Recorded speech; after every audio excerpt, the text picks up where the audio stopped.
Thanks for staying tuned to your station, the Africa Independent Television, and welcome to your program, Security Watch Africa. Every Saturday, every week, we'll bring you information you need to keep your life safe and secured. Welcome. Wherever that security information is, we'll bring it to you. Today, we'll be having a reflection of Nigeria in the last decade, and then looking at how to sustain what we have existing or improve upon it like it is. For some of us who are students of history will know that security has been a recurring issue in Nigeria and has thrown up a lot of challenges, and people concerned and worried. Today we'll be looking at where we are coming from and how we can improve upon where we are today. Yes, I have my guest already in the studio because we'll be going straight to discussion today, but that will be after the intro to the topic of today, which is sustaining peaceful celebrations in Nigeria. Sit back as we bring you this intro. Since the daredevil Boko Haram terrorists started their mindless killings and destructions, they particularly choose times when innocent citizens are most vulnerable, like during fastings, festivities, and celebrations, to carry out their most senseless havoc. From 2010, every Christmas, New Year, and Easter celebrations witnessed one major attack or even multiple attacks. Muslims' Ramadan fasting period, Eid prayers, and even Salah days were not spared.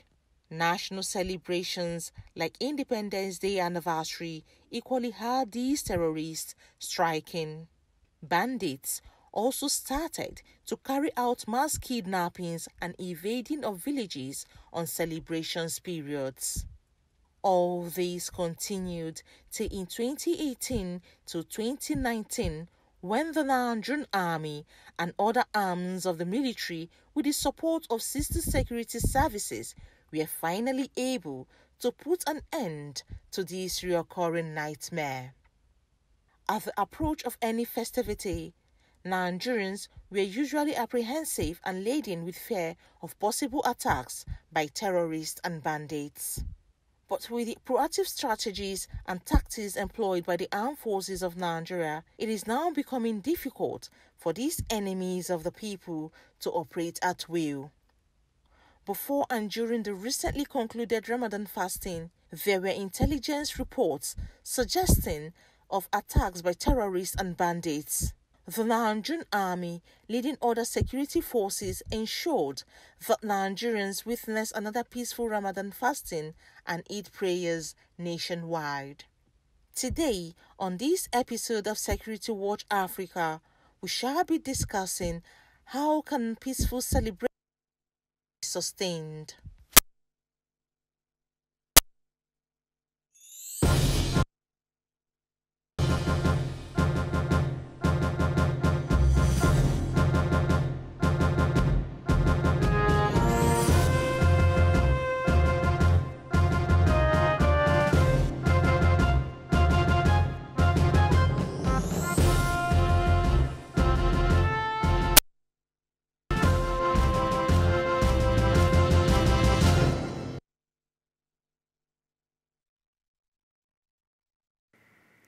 Welcome back. Yes, you had it there. And after that intro, we brought you our weekly security tips for you to try to imbibe some of all this knowledge. It will be very needful when it's needed, especially at this time when some unwanted visitors want to come in and dispossess you of your precious valuables. You need to be able to imbibe security measures to be able to help yourself. Because like as I always say on this program, that security which you provide for yourself is the only one you can be very sure of. And that is the first line of security. Once there's no security by yourself, then you are actually exposed to danger, because the government security services or whatever security will just be secondary level of security. So we must imbibe security consciousness so that we can be alive. Yes, welcome to the program today. You saw on that intro, looking at where we are coming from, starting from the year 2010. You know, my guest, who is already here seated in the studio with me, talking about Chimezie Amanyadike, a social commentator. It's a pleasure to have you. Same here. He'll be looking at this. I'll be starting by asking you, I don't know, were you in Nigeria? Were you in Nigeria or were you in Abuja from 2010? Not at all. In 2010, I was still in the southeast, Owerri to be precise. Okay. But I was fully aware because it was all over the nation what was going on, you know, in the nation's capital and especially in the northern part of Nigeria. Okay. Yes. About the incidents. Yes. Okay. Yes. You know, because we really, this program, we really wanted to reflect on how it used to be and to see where we are now, how can we improve or sustain it. Yes, just like the intro said, at that period, Christmas time was a lot of fear and Yes.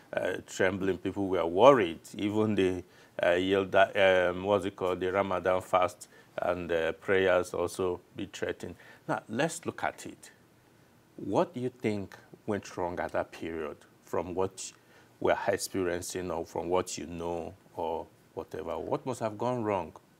Well, I think it was more of a breakdown of socio-cultural order, if I should say that, and as well as a misunderstanding and misinterpretation of religious tenets as well.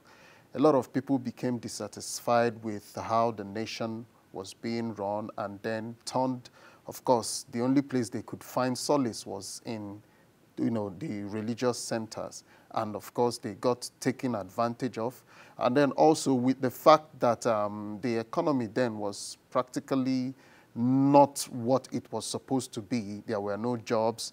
And so there was a lot of idleness. And of course, the maxim that says an idle mind is the devil's workshop.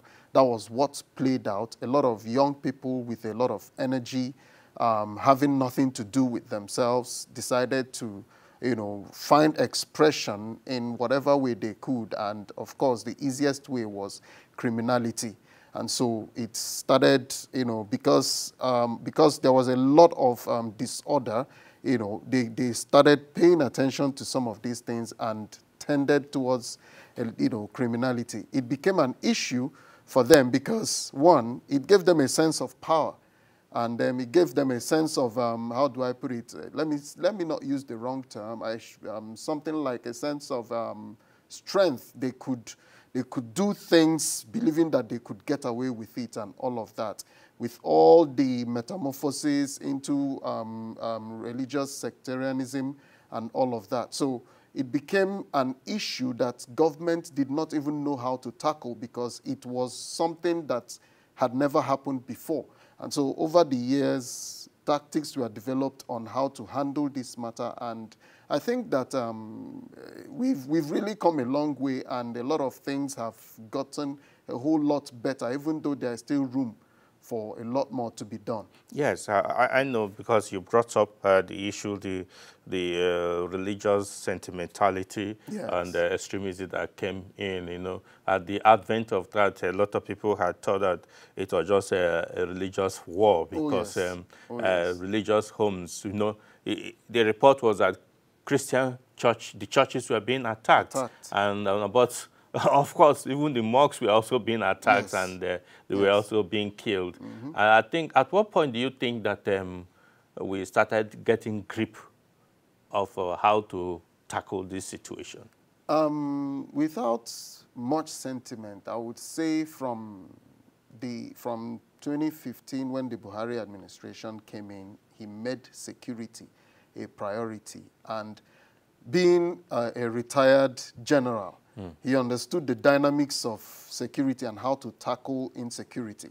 And so I think he came in and did what every general would do, relocated the theater of command back to the northeast, which was the the hot pot of, yeah. yes, of the whole sectarianism, and the violence and the extremism that was roiling all over Nigeria then. And I think that was a very smart thing to do, because he practically took the battle to the gates of the enemy, if I should say that. And I think after that action, there was only one bomb blast, the Nyanya bomb blast. There was none recorded in the FCT. After he came in, if I'm correct, there was no, because the battle was taken straight to where the epicenter of all of the extremism. And then gradually, with new tactics, military strategies, I still remember the former Chief of Army Staff then, General Buretai. He came up with, I think, motorbike strike force or something, because the terrain was not suitable for conventional warfare. So he came up with that motorbike strike force or something, yes. And it yielded a lot of results, because the terrorists used to use motorbikes a lot. It aided their quick movement. So why not tackle them with this same strategy? And it yielded a lot of results. So I believe that it was from that point, when the theater of command was moved to Maiduguri, that we started seeing results. The attacks became more and more isolated. They were no longer widespread and all of that, until practically we hear nothing about suicide bombings again and all of that. Apart from the fact that, of course, the whole thing assumed a new phase. ISWAP fighters from across the border entered Nigeria and started claiming to be bandits and all of that. So, but I think that as the warfare metamorphoses, strategies to combat it also metamorphoses to be able to keep all of these things at bay. And I believe that they've really done a great job so far. Yeah, because, just like you pointed out, the plan, maybe the devilish plan was, first of all, make Abuja unbearable, yes. Unsettle Abuja. It was unbearable. Yeah. I had members of my family here. My younger brother was here then, and I used to call him and say, oh boy, won't you come back to the east? Let them not use, bomb and all of that. He was, when the Wuse bomb blast happened, sorry, not Wuse, Banex. The Banex. Yes, he was on the other side of Aminu Kano. Yes. They went towards Union Bank and all of that. He was on the other side. He was on that road when it happened. Because I called him immediately, and he was like, wow, that he felt like, it was a warfare situation and all of that. I was like, guy, come back now. What is going on? But so far, I saw that it was more like paranoia, but so far, so good. It's because also we had the United Nations building bombed. Even the force headquarters was also bombed. United Nations the Mogadishu barracks bombed. So many things. So many issues. I remember that for some of us who are Christian, when we want to attend church on Sundays, we'll be frisked. Everybody will be searched. And scanned as well. Up their panties and their shoes and all that before you enter the church. But today, what do you see? Well, those people hardly remember those things. You and I know that Nigerians have very short memory. People hardly remember the fact that you couldn't attend a place, you couldn't go to your place of worship without parking. First and foremost, you must park very far. And then as you're coming, you are being frisked. After you are frisked, you will still be scanned for any metallic objects and all of that. Now, those things no longer happen. People freely go to their worship centers, freely worship, and freely go home. They don't even remember the trauma of those days, because it's more like, wow, this is a new era and we are very okay right now. So they hardly remember those days, which is a good thing, because, social paranoia is not really a good thing at all. So for people to be free and hardly remember those things, I think it's a very huge pass mark for the security forces of Nigeria. Okay. We need to be able to now see. We don't want to go back to those days. Just as we Christians would say, we don't want to see the Egyptians again. Really, we don't want to go back to that time again. What do you think should be done? Now, let's put, first of all, the doorstep of government. Because first and foremost, I think it's lack of proper governance or good governance. Then no infrastructure, nothing, no jobs, even though we're still experiencing similar thing. Economy is not Yeah. good. People are almost going hungry on daily basis. So the same issues are playing out, but yet it seems the Nigerian resilience, Nigerians are still dogged, very dogged. They're trying to weather this storm. If politicians are not careful, we are still going through that cycle. But how is it that we should not go back to that situation again? Okay, for me, I think the most important thing right now is to improve public confidence in whatever it is the government is doing. That was the major albatross of the former administration, and it is becoming an issue for this current administration. Security achievements are not being broadcast. Broadcast are not being People are not aware of anything, unless, you know, for some of us, we actually have to go and seek out information of what the Nigerian Army or the Nigerian Air Force or the Nigerian police is doing. We have to go and seek it out. It's not meant to be that way. It's not supposed to be that way. Government is meant to instill public confidence in their capacity to protect lives and property. Once you instill that confidence, if people go, if like we always say, people are hungry and everything, nobody wants to go to bed hungry and scared. Yes. If I have confidence in the fact that, jeopardy. Exactly, if I have confidence in the fact that, of course, the Nigerian, they've pushed, you know, the non-state actors outside of Nigeria, and the Nigerian police are within, protecting and everything. I mean, I can go about my business, my daily hustle to feed my family, and, you know, no matter what the economy is doing, of course, we'll be able to have one problem to face, which is trying to, you know, fend for ourselves and all of that. But when we have to think about insecurity, it's not as though the government is not achieving a lot. They are, but information is not being put out there. But do we, sorry, let me cut in here. Do we have Ministry of Information actually in this country? We've been asking that question since the last administration. Because many people don't know if we do, or if we have a minister. We've talked about that. We've talked about the National Orientation Agency. Yeah, the National Orientation Agency is supposed to be these are bodies that are supposed to, you know, inseminate the public with what government is doing, especially in the area of security. But nothing. It is private citizens and then, you know, private organizations that will now have to go and scrounge information and then start sharing in their own capacity. But how wide is the spread? How exactly would you be able to spread the information? And so government has to invest heavily in information dissemination. That is an area the last administration failed woefully in it, and the current administration is already still failing. Even worse because we don't even know. Nobody knows what's have a happening. minister. So that's the thing. When you have made people safe, they will go about their businesses, and the economy, of course, would grow. But people don't feel safe, not because there is no safety, but they are not aware. It is what they were told years ago or some months ago, and there is no update on the situation of, on the security situation. They will still go around with a lot of fear. But once government begins to pay attention and invest heavily in putting out information there, of course, once I feel secure, I'll go about my business. And what does it mean? The economy will grow. Yes. Now, seriously speaking, because it's a very serious issue. It is. Building confidence within the citizens for them to be able to know that things are being done to improve their circumstances should not be the responsibility of the citizens themselves to source this information. Yes. The government agencies must provide this information. The security agencies are not. They're not supposed to be doing this, but they are the ones doing all these things. Now, but let's look at, what role do you think citizens need to play in sustaining the peace that we're having right now?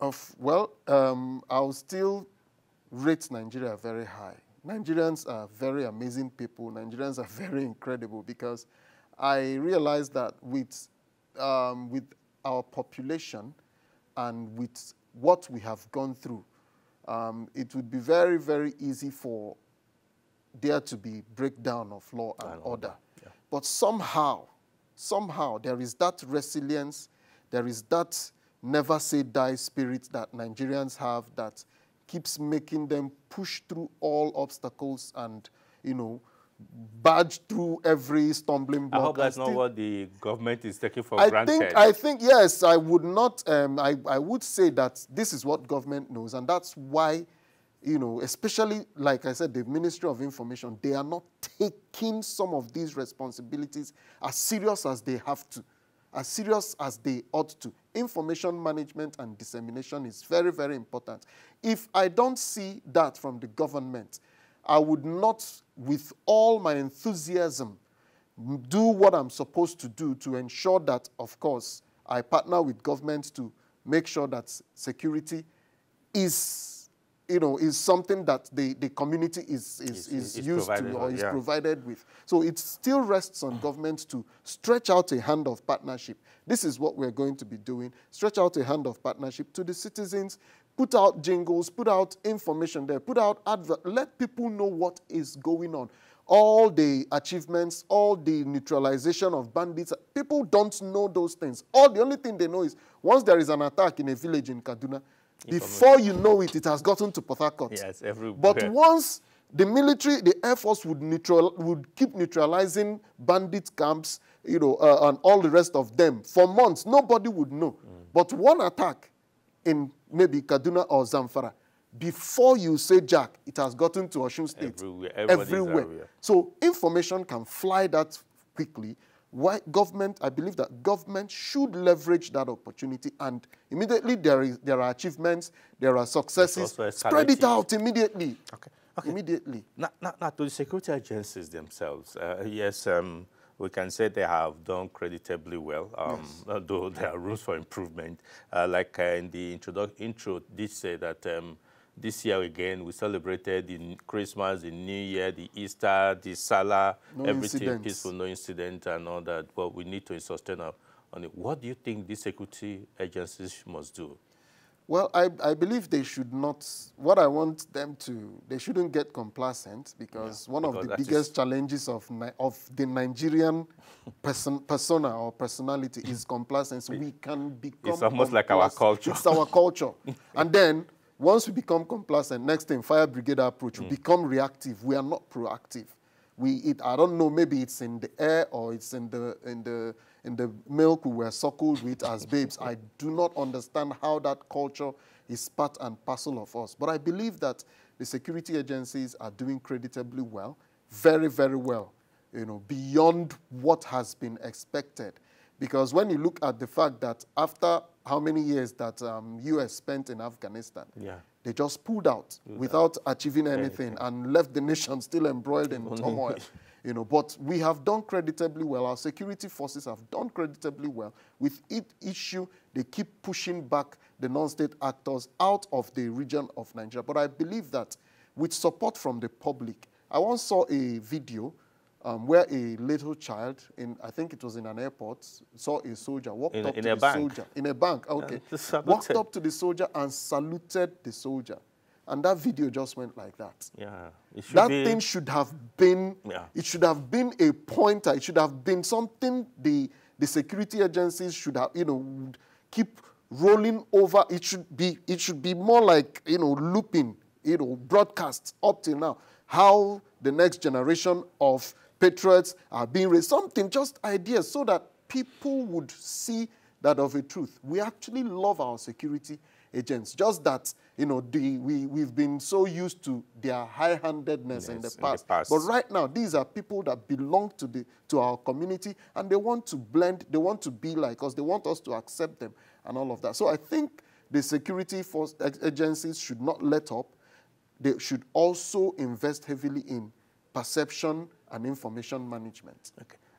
Now, even as the security forces have chased away or keeping at bay these people that had created problems for us in the past years, there seems to be another set of people that also creating internal problem, kidnappers. You know, this has become a daily occurrence. Just 2 days ago, a channel television camera person was also kidnapped in Port Harcourt. So many people on daily basis are being kidnapped.